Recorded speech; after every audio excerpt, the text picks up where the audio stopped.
가정의 달이라 그러지요. 하나님께서 우리 인간을 창조하시고 우리 인간은 특별히 가정을 이루고 살도록 했습니다.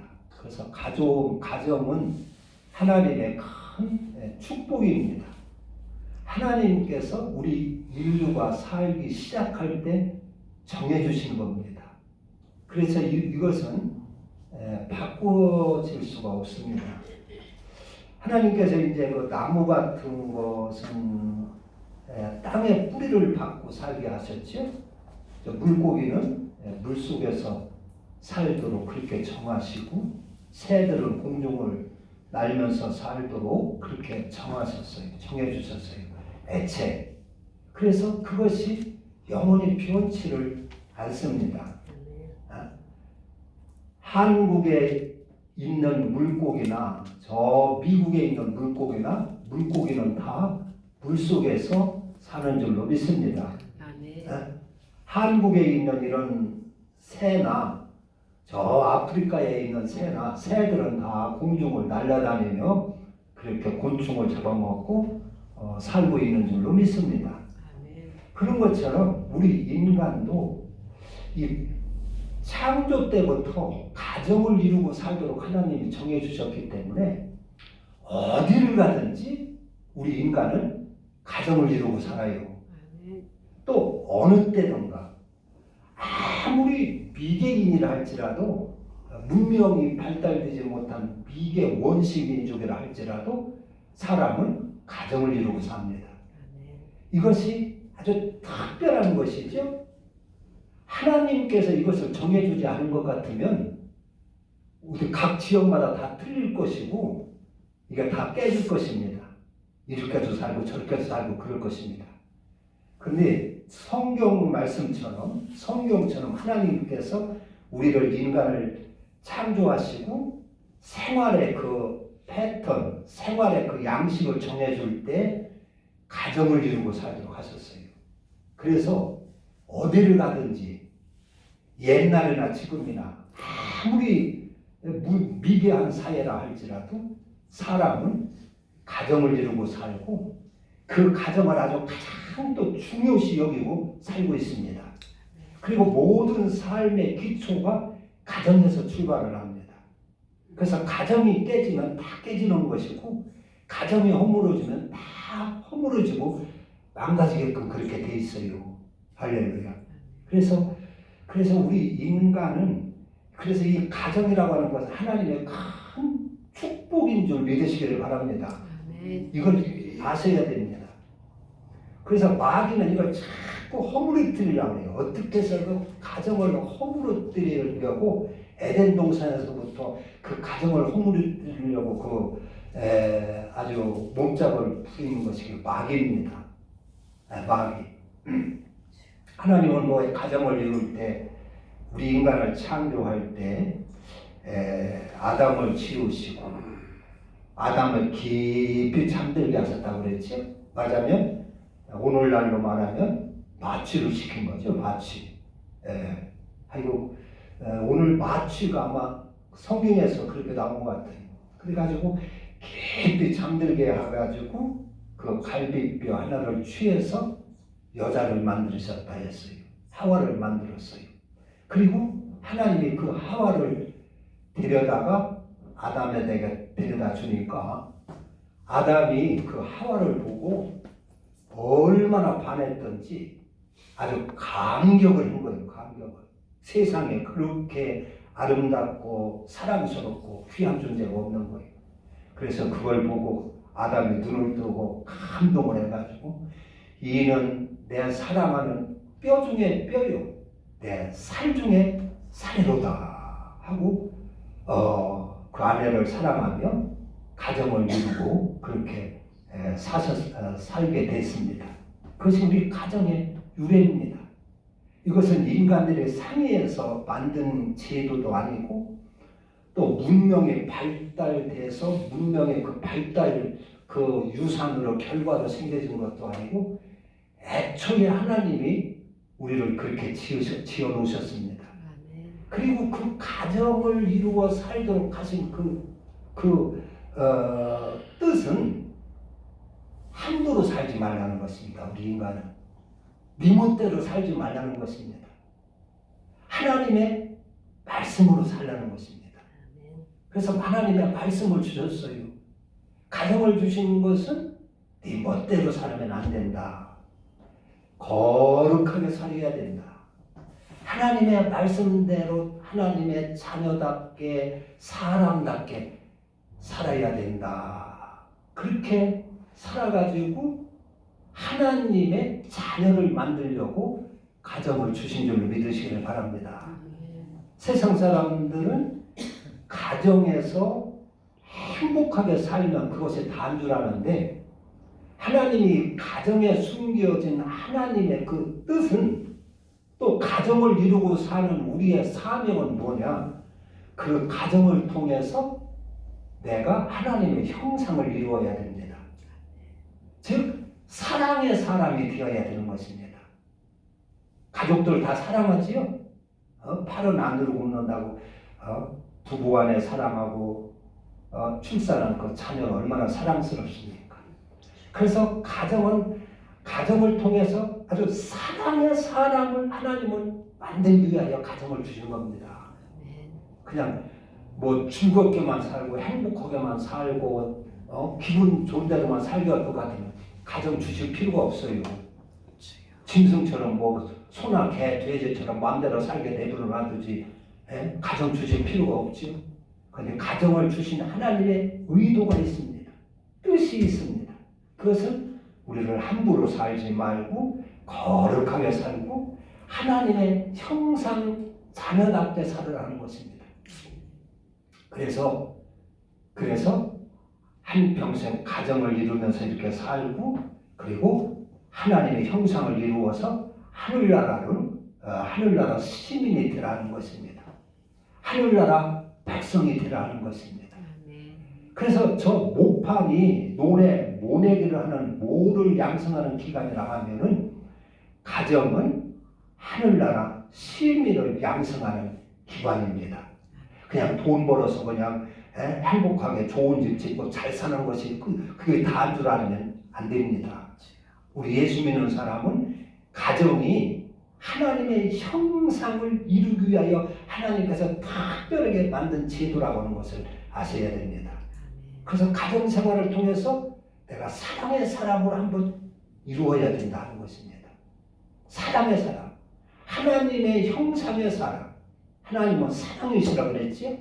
그래서 가정을 통해서 하나님의 형상을 이루는 것입니다. 하나님께서는 그 아담을 돕는 배필로 지으셨다고 했어요. 무엇을 돕습니까? 하나님의 형상을 이루는데 서로 돕는 자로 지었다 그런 얘기입니다. 서로 다투며 갈등이 있을 때도 있지만 그런 것을 다 참고 견디며 용서하며 허물을 덮으며 끝내는 하나님의 형상을 이루라는 것입니다. 그런데 이것이 사탄 마귀로 인하여 가정이 깨어지고 허물어지고 인간이 타락되고 그래서 둘째에 하나님이 가정을 주셨는데 그게 교회입니다. 그래서 에덴 동산에서의 첫 번째 가정은 아담의 살과 뼈로 하나님이 만드셨는데 교회는 뭘 만드셨어요? 우리 주님의 피로 이루셨습니다. 예수 그리스도의 피로 이룬 것이 이 교회입니다. 에덴 동산의 가정은 아담의 살과 뼈. 그래서 이는 내 뼈 중에 뼈요 내 살 중에 살이라고 했지만은 신약에 와서 이 교회는 주님의 살과 피로 이루어진 것입니다. 그것처럼 그래서 그처럼 아주 소중하고 귀하고 중요한 것이 가정이고 교회인 것입니다. 최고 가정도 그래서 뼈와 살로 이루어지고 교회는 그리스도의 피로 이루어진 것입니다. 이 지구상에서 가정처럼 중요한 것이 없지요? 그런 것처럼 교회처럼 중요한 것이 또 없는 줄로 믿습니다. 그래서 가정을 내가 이루고 산다고 하는 것은 최고의 축복을 하나님께서 받은 사람들입니다. 최고의 축복. 그래서 가정처럼 더 귀한 것이 없고 가정처럼 복된 것이 없고 하나님의 모든 축복은 가정을 통해서 이루어집니다. 가정이 없다고 한번 생각해 보세요. 우리가 무엇 때문에 힘들고 일을 할 것이며 가정이 없다면 뭘 그렇게 아침 일찍부터 저녁 늦게까지 수고를 하겠습니까? 다 가정을 한번 잘 세워보고 가정을 잘 아름답게 이루어 보려고 우리가 그렇게 애를 쓰는 것이 아닙니까? 가정. 그러니까 가정이 없으면 가정이 있을 때 우리는 일을 할 수 있는 힘도 생기고 소망도 생기고 뭐 꿈도 생기고 가정이 있기 때문에 일할 명분도 생기고 그래서 사람은 다 가정을 위해서 아침 일찍부터 저녁 늦게까지 수고하고 애쓰고 그러는 것입니다. 그리고 하나님의 성경 말씀의 모든 이 교훈은 그 가정, 아름다운 가정을 이루는 것과 관련된 그러한 교훈들입니다. 그래서 우리는 이것을 알고 그냥 무조건 한평생 가정을 이뤄서 살면 다 된다 하는 것이 아니라 거기에 사명이 있다. 그 가정을 통해서 하나님이 주신 사명이 있다 하는 것을 알고 그것을 뜻을 잘 이루어야 됩니다. 그래서 이 가정은 하나님이 주신 제일 축복의 기관이고 그리고 이를 통해서 하나님은 나를 하늘나라 백성 만드시려고 그런다. 하나님의 형상의 사람을 만드시기 위하여 그런 것이다 하는 것을 아셔야 됩니다. 그래서 가정을 통해서 우리는 서로 하나님의 자녀되는데 잘 돕는 자들이 되어야 될 것입니다. 그래서 그 가정, 그래서 가정을 이 사탄 마귀에게 희망당하지 않고 하나님께서 주신 뜻대로 우리는 가정을 잘 허물어지지 않도록 인도해야 되고 우리의 영적인 가정은 최후의 가정은 저 하늘나라에 있지만 이 땅에서 우리 영적인 가정은 또 교회라고 하는 것을 알고 교회를 소중히 여기고 사랑하고 섬기고 하는 것이 주님을 사랑하고 하나님을 사랑하고 섬기는 것인 줄로 믿습니다. 그리고 하나님의 축복이 여기에 다 숨어 있습니다. 그리고 우리 인생의 축복이 다 여기에 숨어 있습니다. 가정이 깨어졌다고 해보세요. 돈이 암만 많으면 그게 무슨 소용이 있습니까? 가정이 없다고 하면은 내가 아무리 권세를 졌다고 해도 그게 무슨 의미가 있습니까? 가정이 허물어졌다면 내가 아무리 건강해서 팔팔 뛴다 할지라도 그게 무슨 재미가 있겠습니까? 병들어도 내게 의미가 있는 것이 가정이고 환난 풍파를 당해도 가정이 있기 때문에 우리는 승리할 수 있고 이길 수가 있습니다. 그래서 하나님은 가정을 주셔서 이 가정을 도적 사랑하시고 가정을 하나님은 아주 축복하시는 분이십니다. 가정을 내가 소중히 여기고 가정을 잘 이루려 할 때 하나님의 축복이 거기 쏟아지게 돼 있어요. 가정. 그 불교 같은 데서는 이 깨닫는데 수양을 하는데 수도를 하는데 방해가 된다고 가정을 버리고 그 출가를 하죠. 가정도 버리고 부모 형제도 버리고 출가를 합니다. 또 다른 어떤 세상의 종교도 가정을 하나님처럼 잘 지키고 세우려고 하는 종교가 있지를 않아요. 그런 것이 있지를 않아요.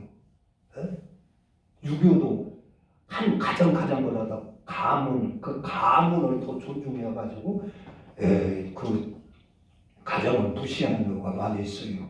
그러나 하나님은 가정 하나하나를 무척 아끼고 세워주시는 분이십니다. 가정이 허물어지는 것은 하나님은 무척 애통해 하시는 것입니다. 그래서 사람이 장성해서 남녀가 만나 결혼을 하고 한 가정을 이루고 하나님을 섬기는 것처럼 더 아름답고 귀한 것은 없는 줄로 믿습니다. 하나님의 큰 축복이 있는 줄로 믿습니다. 그래서 가정을 이루려 이렇게 힘들게 살면 하나님께서 거기에 복을 부어주게 돼 있어요. 여러분의 가정에 하나님의 그 축복이 있기를 바랍니다. 우리 찬송가 변찮은 주님의 율법의 사람 그 사울이 예수님을 만나가지고 믿음의 사람, 복음의 사람으로 확 개종하는 그런 내용입니다. 그래서 오늘날 우리에게 주시는 음성은 율법적인 신앙에 머무르지 말고 믿음의 신앙, 복음의 사람으로 사울처럼 개종해야 된다 하는 그런 말씀입니다. 율법이라는 게 있어요. 율법이 이제 십계명이 율법의 그 대표인데 사도의 사울이라는 사람은 아주 율법의 사람이었습니다. 예, 율법이 왜 생겼느냐 하면은 사람이 여러 사람이 모여 살기 때문에 율법이 생겼어요. 율법이 가정에 에덴 동산 한 가정 사람이 많지 않았을 때는 율법이 없었어요. 에덴 동산에서는 선악 과를 따먹지 말라는 하나님의 말씀의 법을 줬지요. 그건 율법이 아니지요. 그 법을 잘 지켜 순종하고 살면 생명을 얻게 하셨습니다. 가정이 하나라고 하면은 한 가정만 있다면 율법이 필요 없습니다. 그냥 아버지 법으로 가정을 이끌어가면 됩니다. 아버지가 그 가정을 위하여 힘쓰고 자녀를 낳으면 아버지가 사랑하며 자녀를 이끌고 자녀들은 그 아버지 말씀에 잘 순종하고 따르면 됩니다. 그 어머니 말씀에 잘 순종하여 따르면 되는 것입니다. 그런데 가정이 여러 가정으로 이렇게 이제 번성을 하면서 여러 사람이 모여 살게 되니까 거기에 싸움이 일어나고 다툼이 일어나고 도적놈이 생기고 살인 강도가 생기고 간음하는 일들이 일어나고 그런다는 말이에요. 그래서 하나님의 사회법으로 율법을 준 겁니다. 간음하지 말라, 살인하지 말라, 도적질하지 말라. 네? 이스라엘 백성이 애굽에서 나왔어요. 애굽에서 나와서 광야 생활을 살 때 하나님이 다 그들을 먹이고 입히셨어요. 농사도 안 졌지만은 하늘에서 만나를 내려주시고 메추라기를 내려주시고 그리고 신발도 닳지 않게 하시고 의복도 헤어지지 않게 하나님이 다 만나와 메추라기를 주시고 먹여주고 입혀주고 목이 마르면 물이 공급해주고 그랬어요. 그런데 애굽에서는 새벽에 일어나가지고 하루 종일 막 벽돌 굽고 성 쌓고 이러면서 일하며 시달리다가 광야에 나와서 아무것도 할 일이 없으니까 밥 먹고 배부르고 할 일 없으면 사람이 어떻게 될까요? 이들이 생각하는 것이 좋은 것이 아니라 다 그 죄에 빠지게 되는 거예요. 죄에. 배부르고 밥은 먹고 할 일이 없으니까 앉아서 공연히 다투기나 하고 남 그냥 흉이나 봤었고 남 말하고 흉 보고 다투고 술 먹고 노동하고 말이죠. 아니 밥 먹고 할 일 없으니까 애굽에서는 노예 생활하면서 새벽 일찍 그냥 일어나서 먹자마자 막 일하고 먹고 살기 바빠서 힘들 때는 그런 생각이 나질 않았어요. 일하기 바빴어요. 끝나면 자기 바빴어요. 피곤해서.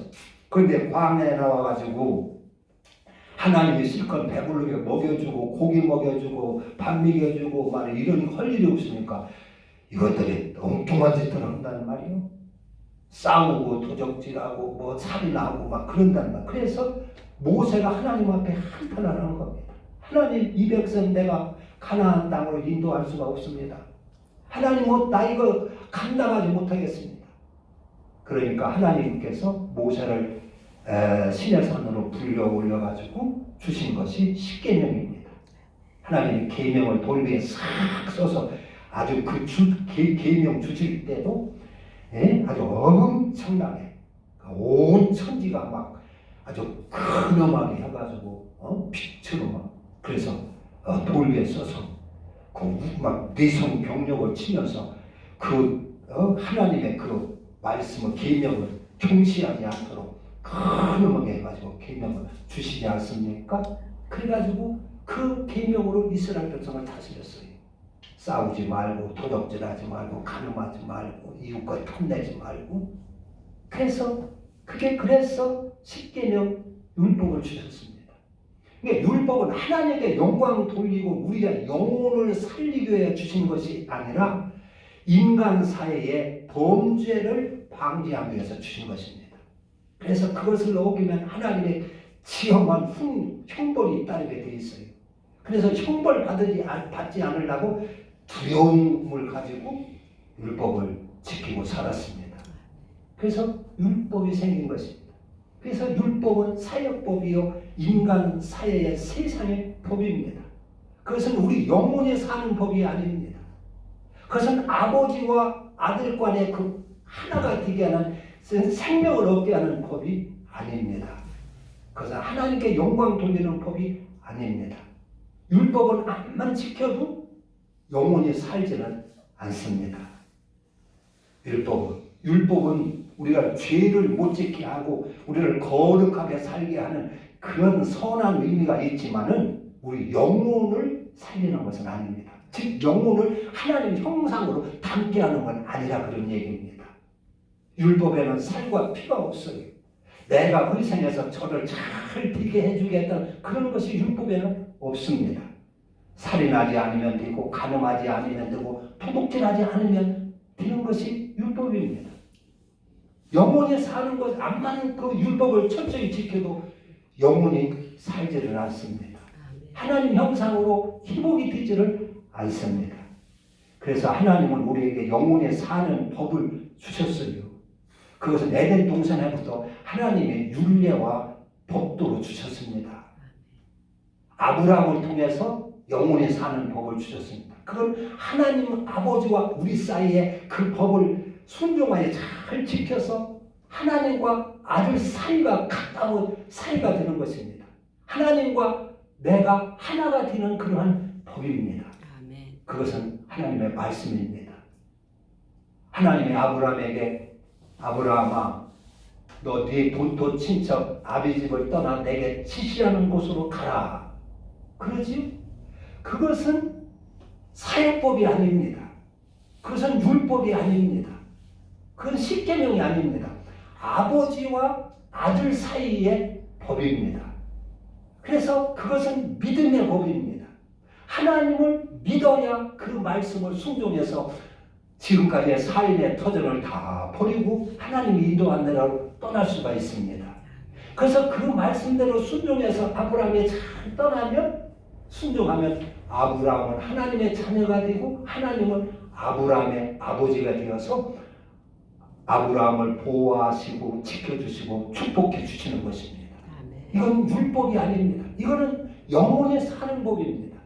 그렇게 함으로 인하여 하나님과 아브라함이 하나가 되고 자녀가 되고 하나님은 아브라함을 책임지고 인도하시고 지켜주시는 것입니다.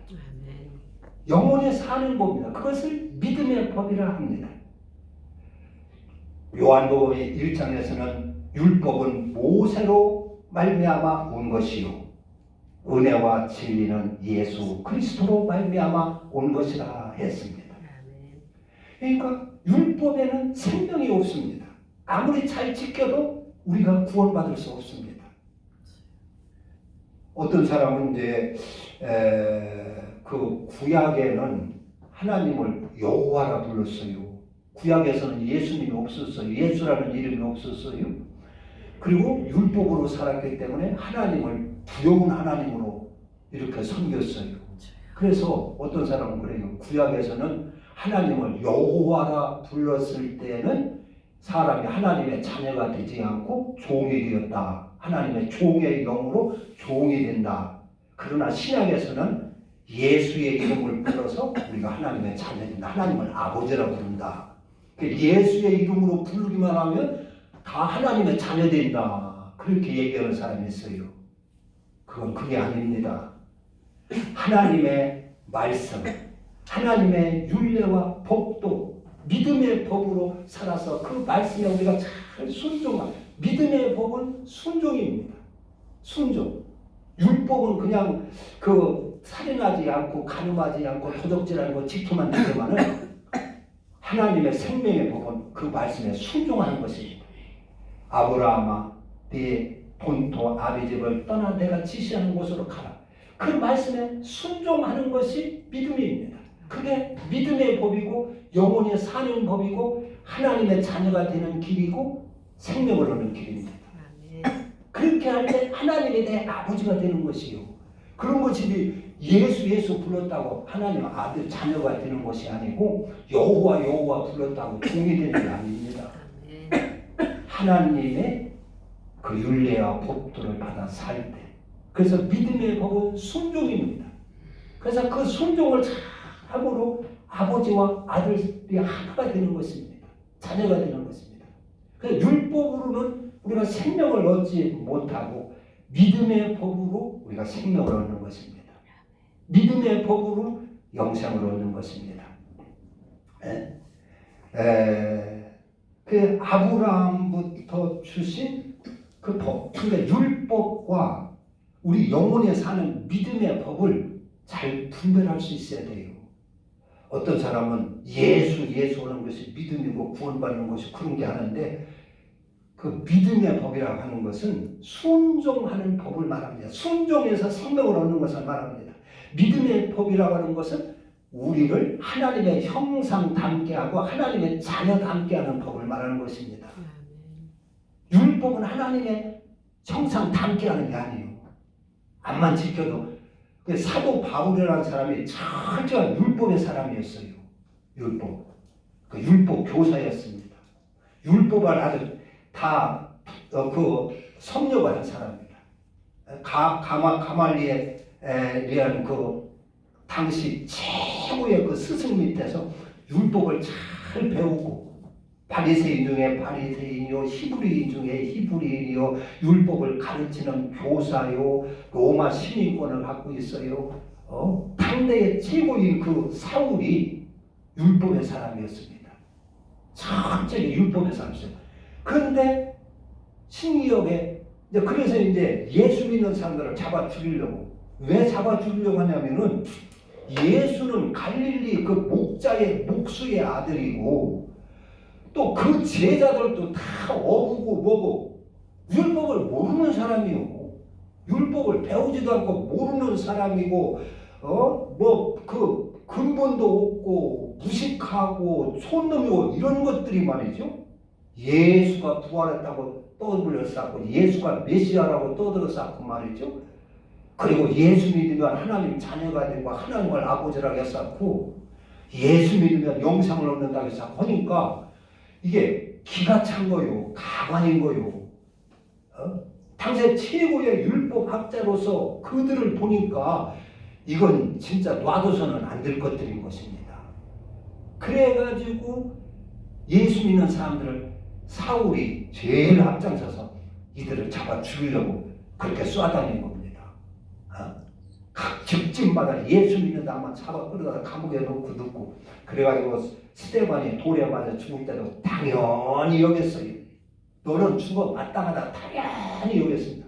그래가지고 담에서 저 갈릴리 북방 변방 그 담에서까지 제사장들로부터 공문을 받아가지고 가서 예수 믿는 사람들을 잡아 죽이려고 가다가 도중에서 예수님을 만납니다. 큰 빛이 얼마나 강렬하고 영광스럽게 나타났는지 눈이 멀었어요. 큰 빛이 비치면서 사울은 꼬꾸라졌어요. 그러면서 사울아 네가 어찌하여 나를 이렇게 박해하느냐? 그러니까 사울이 주여 누구십니까? 니시나니까 하니까 나는 네가 박해하는 예수니라 하는 거예요. 예수 그 목수의 아들고 하찮게 여기고 사람 취급도 안 했던 자기가 사람 취급도 안 했던 그 예수가 그렇게 강하게 거룩하게 빛으로 나타나니까 이분이 하나님이시구나, 이분이 메시아시구나. 거기서 그것을 알았어요. 내가 이분을 지금까지 알아보지 못하고 이렇게 박해했구나. 그래가지고 그가 율법의 사람으로서 율법의 사람이었다가 믿음의 사람으로 개종을 하는 것입니다. 예수의 기도. 사도 바울이 그렇게 율법의 사람이었는데 속에 하나님의 형상이 하나도 없어요. 뭐요? 율법은, 이 복음은 내가 희생해서 남을 살리고 겸손하게 남을 섬기고 사랑받는 것이 아니라 사랑해주고 내가 희생하더라도 어떻게든 저를 살리려고 하고 이게 믿음이라는 말이에요. 그게 복음이라는 말이에요. 이게 하나님의 형상이라는 말이에요. 그런데 율법의 사람 사도 바울에게는 그런 것이 하나도 없어요. 율법에 내가 율법 최고 학자네 해가지고 사람들 무시하고 말이죠. 교만하고 사람들 잡아 죽이려고나 하고 남을 정죄하기나 하고 자기 속에는 독한 마음으로 교만으로 꽉 차 있단 말이에요. 그걸 들여다본 거예요. 자기가 하나님을 제일 잘 믿는 건 줄 알았는데 안식일도 지키지 11조도 달아지 하나님 앞에 예배도 잘 드렸지 제사도 잘 드렸지 최고 하나님을 잘 섬기는 줄 알았는데 알고 보니까 자기 속에는 독한 마음만 있고 교만만 있고 남을 정죄하고 죽이려는 그 악한 마음만 가득 차 있다는 말이에요. 그래서 꼬꾸라진 것입니다. 그래서 그 율법을 다 버리고 믿음의 법을 택한 것입니다. 예수님의 교훈, 그 그리스도를 받은 것입니다. 그래서 율법의 사람에서 믿음의 사람으로 복음의 사람으로 사도 바울이 바꿔진 것입니다. 그리고 나서 전도를 하기 시작하는 거예요. 예수가 메시아고 예수가 하나님의 아들이고 예수 안으로 들어와야 된다. 그리스도 안으로 들어와야 한다. 너희들 율법 안에 있으면 망하고 죽는다. 그리고 외치고 다니니까 바리새인들이 저 사람 좀 미쳤네 해가지고 사도 바울도 죽이려고 애를 쓰지 않습니까? 그런데 그래서 그때부터 사도 바울이 감옥에도 가고 매도 맞고 고난을 당하지만 그걸 기쁨으로 여기는 거예요. 그러면서 희생당하는 것도 기쁨으로 여기는 거예요. 그게 복음의 사랑인 것입니다.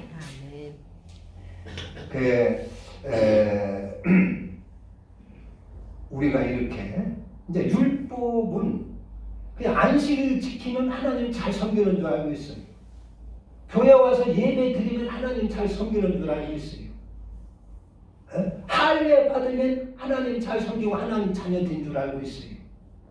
그게 율법적인 신앙입니다. 오늘날도 마찬가지라 교회 와서 주일날 빼지 않고 교회 와서 예배 드리면 하나님을 다 섬기는 줄 알고 있어요. 잘 섬기는 줄 알고 있어요. 11조 하고 그러면 잘 섬기는 줄 알고 있어요. 세례 받으면 다 구원받는 줄 알고 있어요. 그게 구약시대 때 율법과 별로 다를 게 없습니다. 똑같은 것입니다. 그런 그 형식적인 행위가 구원받는 것이 아니라는 것이 믿음의 법입니다. 믿음의 법은 하나님의 말씀을 순종해서 이루어야 한다는 것이 믿음의 법입니다. 율법은 그냥 형식적으로 간음만 하지 않고 도둑질만 하지 않고 그냥 예배만 드리고 주일이나 지키고 안식일이나 지키고 할례나 받고 하면 되는 줄 알고 있는 것이 율법입니다.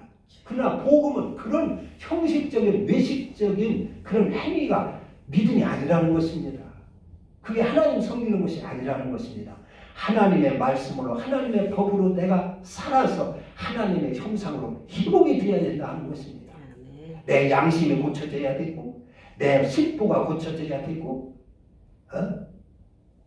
내 양심이 고쳐져야 되고 그래서 하나님을 닮아야 된다는 것입니다. 이게 복음이고 이게 믿음입니다. 그래서 율법은 그냥 지키면 되는 것이지만 형식만 지키면 되는 것이지만 믿음의 법은 순종하는 것입니다.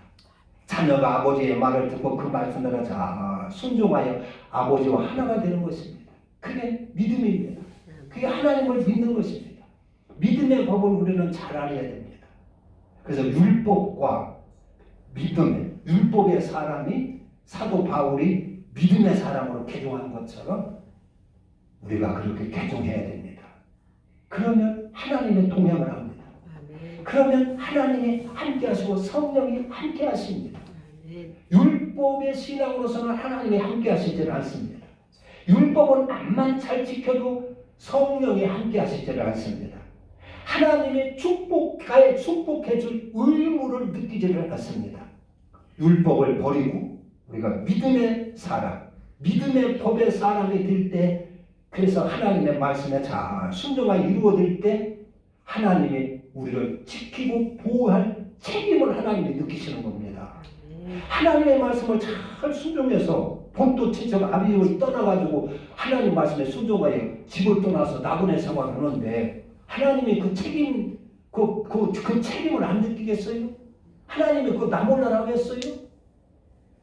율법은 암만 잘 지켜도 하나님이 보호해주고 지켜줄 책임이 하나님이 느끼지는 않습니다. 그러나 믿음의 법, 믿음으로 살면 하나님이 우리를 보호할 의무를 느끼십니다. 그러니까 갈릴리 가나에서 포도주가 떨어졌을 때 마리아가 예수여 이 집에 포도주가 떨어졌습니다 하니까 예수님이 뭐라고 그랬어요? 나와 무슨 상관이 있습니까? 그러지 않습니까? 내가 여기에 명령한 것도 없고 내가 무슨 부탁한 것도 없고 분부한 것도 없는데 그래서 이들이 나하고 아무 관계도 없는데 나와 무슨 상관이 있습니까? 그래요. 그러니까 그 포도주 떨어진 그 상황을 도와줄 의무를 느끼지 않는 거예요, 예수님이. 그러니까 마리아가 어떻게 합니까? 하인들을 다 불러가지고 너 주님이 무슨 말씀을 하시든지 그대로 순종하라 그래요. 그러니까 예수님께서 그 하인들에게 여기 빈 항아리에다 물을 채워라 그러는 거예요. 그래서 그 말에 순종하니까 그때부터 예수님이 그 집의 어려운 문제를 도와주셔야 할 의무를 느끼는 겁니다. 책임을 느끼는 겁니다. 순종하니까. 그러니까 지시하는 거예요. 연회장에 갖다 떠다 줘라. 연회에 갖다 떠다 주고 연회장은 또 하객들에게 다 나눠주니까 그 맹물이 포도주가 된 줄로 믿습니다. 이게 믿음의 법인 겁니다. 그래서 우리가 믿음의 법으로 살면 하나님이 동행을 하시는 것입니다. 성령님이 동행을 하시는 것입니다. 성령님이 우리를 지키시고 보호해 주시고 축복해 주실 의무를 하나님이 안게 되시는 것입니다. 할렐루야. 그래서 율법의 사람이 복음의 사람으로 되면은 하나님이 동행하는 역사가 있습니다. 잘 분별하셔서 하나님이 나와 동행하지 않고 나를 전혀 거들떠보지도 않고 상관없이 산다면은 아직도 내가 율법의 사람이 율법의 자리에서 복음의 자리로 옮기지 않았다고 그렇게 생각하면 될 것입니다. 믿음의 법으로만 우리가 옮겨 살면 하나님은 책임지시고 지키시고 인도하시게 되는 줄로 믿습니다. 기도합니다.